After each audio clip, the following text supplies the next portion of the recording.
journalist friends, members from both the print media and the TV. So thank you for coming, and as you all know that we are all set for ISL 26-27. We've been having a lot of talks with the clubs for the last more than a month, and we're working towards organizing the league. Like last year we did it. I'm sure all of you know that last time, sometime in the month of December, January, there was lots of speculation that the league will not happen. But thanks to the cooperation of the clubs, AIFF and the clubs together, we did the league. It was a truncated league, but under the circumstances, that was the best we could do. Fortunately for us, that really ended on a very exciting note, with almost 5 clubs in contention till the end.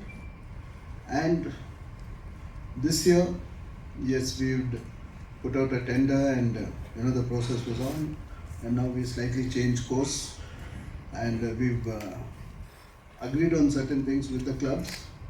So the clubs, we are giving them the rights, the commercial rights for this league, and as usual, the AIFF will hold on to the administrative and all the important aspects of running the league. So that's it. We'll open the floor later for questions.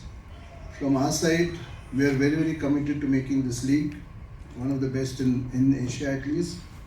And we've been receiving a lot of cooperation from the clubs, also from the ministry. And last year the ministry did help in getting a few grounds free. This year they promised the same support. And hopefully, if all things go well, I think action will begin on the field.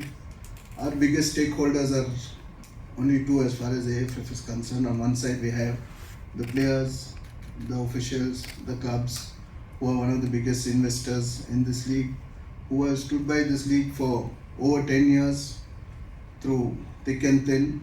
And on the other hand, we've got our fans whom we need to cater to. So this is our main stakeholders.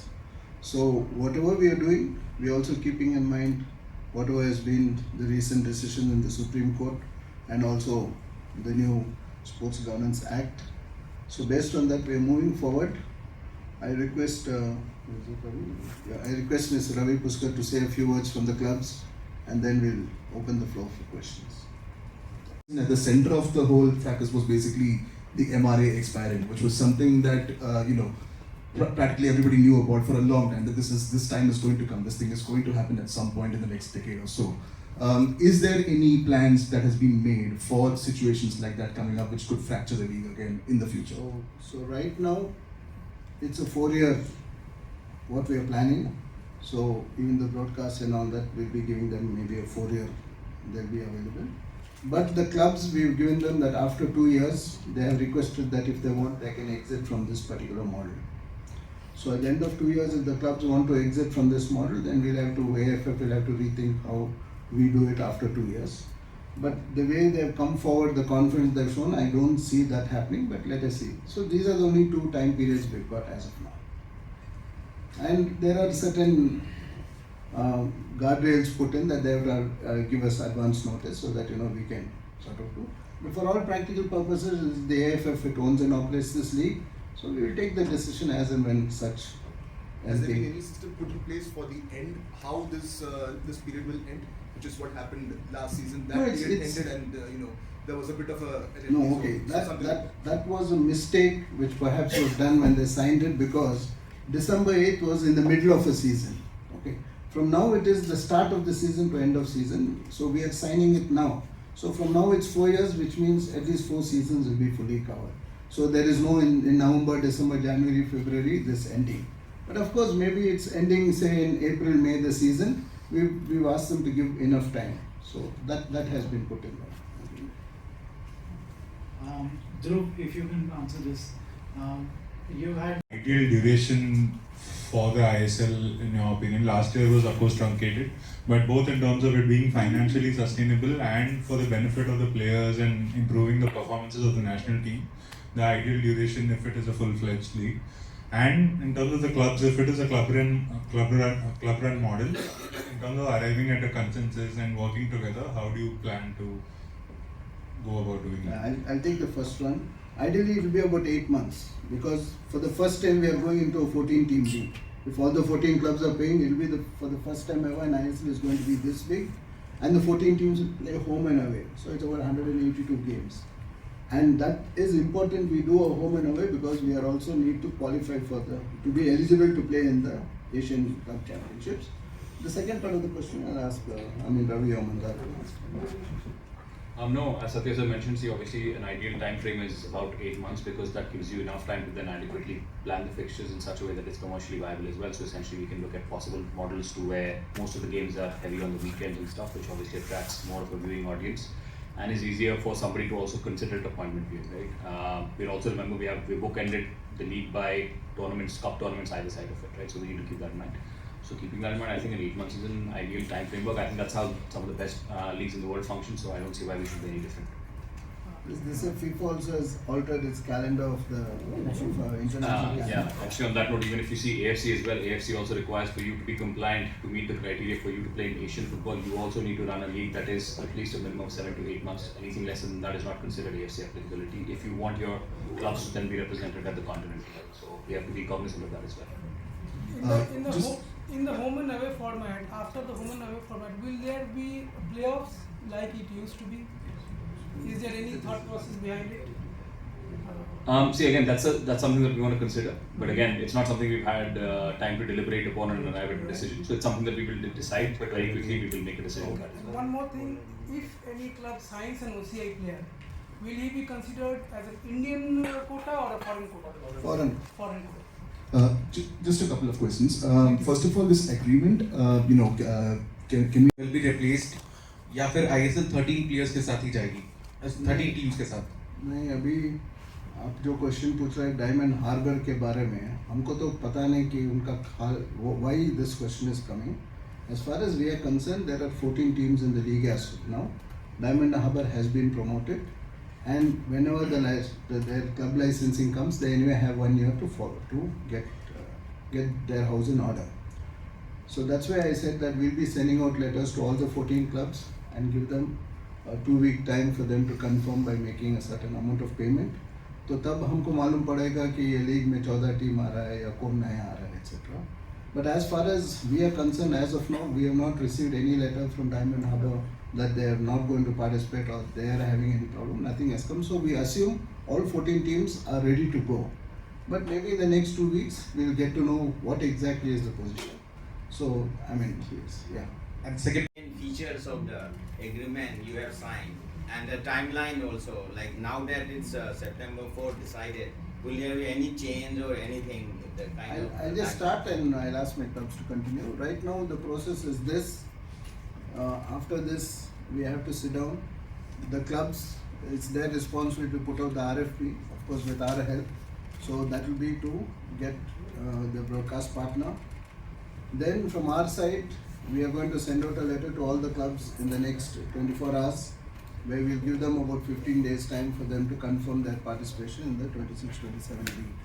So in another 15-20 days, once we know all of them have confirmed, then we go forward with other aspects of it. Now since we've given away the rights to the clubs, the commercial rights, maybe they will answer what is the mode forward they want to take. Yeah, I mean, I think a key word that we would like you guys to take away from this is that the league should be sustainable in terms of financial capability. So for us, the entire process is driven by the fact that, okay, now we have the rights, now we need to go out and monetize that. So as Satya sir has already mentioned, it is our intention to put out an RFP to try and bring potential broadcasters on board as soon as possible. So obviously now you do not want to be making decisions with regard to broadcasting fixtures without having consulted with both the broadcaster and the AIFF, because we need to give our potential broadcasters also the best possible avenue to try and monetize the property as best as we can, right? So that will be the first priority that we will focus on. We also need to go into the market to work with potential sponsors, potential corporates in the country who might be interested in investing in the sport. So all of that takes a little bit of time. As somebody also questioned earlier, how will it work with regards to the camps and everything and all that? I think that's also a feature that we need to take into context. So therefore it'll take a little bit of work. But our intention is, of course, like we said at the beginning, to have a full-fledged season to ensure that every home and away game is played as it should be. So for us, we will need to get through our commercial framework first to be able to then be in a position of strength to be able to start the league in a manner where it is sustainable and viable as well. Yes. Question for Satya sir. तो ISL में होने वाला उसके ऊपर कब meeting होगी, कब decision लिया जाएगा कुछ कौन सा OCI PIO प्लेयर्स के ऊपर? नहीं, अभी देखो OCI प्लेयर्स का मीडिया में आ रहा है, क्या आ रहा है, I don't want to comment on that. You know that when the ministry put out that Niti document for sports, they said they made a statement that they would love to utilize all the overseas Indians to come and represent the country. That was the overall statement which they made. But as far as OCI is playing for football, FIFA has got its own rules. So the president, Mr. Kalyan Chobe, has been behind this for the last more than a year, and lots of correspondence have gone, meetings have happened, and the government is working on it. Now this is a government decision which has to be taken at the central level. It's a cabinet decision. So as and when something comes from them with regard to OCIs, we will implement it. As of now, we are telling the clubs that we encourage you, if you want, please enlist OCIs to play in the league. Other than that, as of now, there is no change in the way they get their players. They're 6 foreigners. They can get some OCIs to play. And AIFF doesn't interfere in telling the clubs what to do. We just set out the broad outlines. As and when any direction comes from the ministry, we'll implement it. I mean, maybe from the subsequent season or whatever it is. Led model, what brought about the change of heart? And another question for the club, maybe Ravi you can answer. What happens now that, in the new structure, what will be the new structure, 1, and 2, will Genius Sports be part of it, considering they made a bid for it? With regard to the first part of your question, AIFF has never ever stated that we are averse to a club-led model. Earlier there was an MRA partner who were running the league. And then there was a Supreme Court decision which said that AIFF has to own and operate the league. So based on that, now we are taking a little more ownership to do the league. So that's how it is. Now as far as whether it is a third party like Genius Sports who applied to run the league, or when our clubs came forward, they said we have the expertise, we'll run it. The right choice for us to make is to trust in our clubs because they're one of our biggest stakeholders. And they know that if they don't do it well, then they're in trouble. So this is the model which we did last year. It's not now we are doing this club-led model. Last year also it was a club-led model, which was headed by AIFF, and together we did the league. That's how that league was successful despite all those naysayers, So that's it. The second part of the question you'd like to answer, please. Sure. The way it will be structured and run is very simple. We will have a professional team that we will look to appoint. Again, you will see advertisements for positions going out in the next couple of days, possibly weeks and stuff, where candidates will be interviewed very transparently amongst the people that the clubs and the AIFF choose to put on the panel to interview. And that professional team will make independent decisions of the league. Will not have any sort of direct influence from the clubs, barring the fact, of course, that this professional team does report into the governing council, which will have club representation either at a director or ownership level, which will obviously be there to ensure that the sustainability of the league is maintained. But otherwise, the professional team will run the day-to-day operations of the league. And with regards to the question of Genius Sports, as Satya sir mentioned, they were one of the first ones to put their hand up to support Indian football. So we have encouraged them and given them an opportunity to come and engage with us. We're waiting for their response. It's a work in progress, so we're waiting to hear back from them. And as and when we have some clarity from them, then we can move things forward. But it would be not very prudent of me to commit to saying that yes, we will work with them and not working with them, because we want to hear from them first before we tell the rest of the world what our working arrangement with them would possibly be. Hi Satya sir, Aditya this side from Khela. सबसे पहला सवाल